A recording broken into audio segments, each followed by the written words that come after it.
Hello everyone, this is I Like Turtles here for headsupsitandgo.com. Today I'm reviewing a single hand posted on the 2+2 forums by Poker Pete. The hand in question was played at the 7 turbos. We have some reads, 16 hands in, villain's been limping 54% and raising 24%. And also he flatted a min raise with 5-2 off and called 2 straights with a 2 high flush draw on a Queen Jack 10 flop. So in this hand, we raise a limp with aces, bet 2 streets, and the question is what to do on the river. So firstly, I think that we should be raising bigger pre-flop.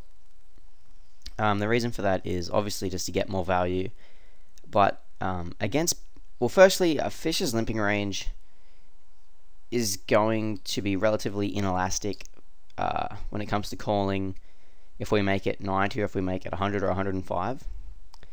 And given that pots build exponentially and the betting, the pot size by the river is generally determined by the play on earlier streets, whenever we can, without being like, when we're playing against bad players, we can basically just be really exploitative with our bet sizings and use that to our advantage to get maximum value.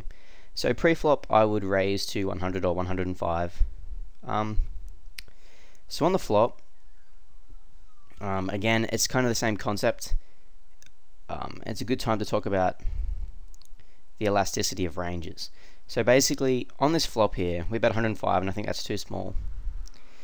If you think about his continuing range on the flop, he's basically going to continue with 10x, 8x, strong straight draws. Like, basically, for those that don't know, elasticity of ranges is basically, it's a concept taken from business, elastic versus inelastic pricing and items. So for example, like petrol is generally a pretty inelastic item. As the price increases, the supply and demand don't really change much. But then it's usually like luxury items that are elastic. Lots of items that are priced lower, they will sell a lot more. So then that's been transitioned into poker and bet sizings. So generally on the flop, his hands that continue on a 10-8-8 flop are basically going to continue to any size. Like if he has 10x, and I'm talking like any reasonable size here, by the way, like less than pot. Like if he has 10x, or if he has Jack 9, or 9-7, or Queen Jack, or Queen 9, a fish is not going to fold any of those hands to like a larger bet than 105. So we should be betting more on the flop for value. The only hands that I would consider elastic are hands like 9-6 and 6-7. But the thing is, sure, if we bet like 90 or 100 or whatever, we might get a flop peel from those hands, but just the value we get from the majority of his range, which calls any reasonable bet size, will far outweigh him calling a smaller bet with only a couple of select hands that will then fold future streets anyway. So I think on the flop we should be betting larger. I would probably opt for like 140 myself, but at least 120. And then I wouldn't go bigger than like 160, just because I don't really want to give him the chance to be folding hands like Queen 9 or whatever, maybe like 9-7. Not that I really expect him to fold those, but given that we're not like really deep or anything, we can still get the money in by betting a more reasonable size like 150. So on the turn, same thing again really.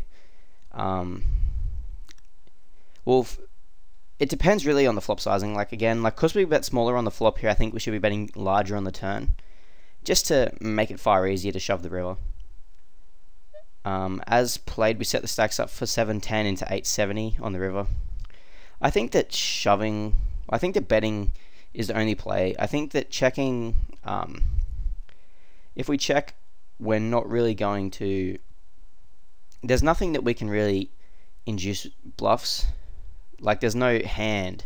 Like if you had a hand like Jack 9, Queen 9, 9 7 or something, he can't really bluff on this river. If the river was just like a blank, like if the river was a 5 or a 2 or something, I would be pretty happy checking the river because he's going to bet his 10x, and then he can also bet some bluffs like the missed straight draws. And if there's a flush draw, he could bet him his flush draw or whatever. But in this spot, given that his range basically has nothing he can bluff with, his range is all showdownable hands, all hands with showdown value, I think we should be betting. The only question is sizing.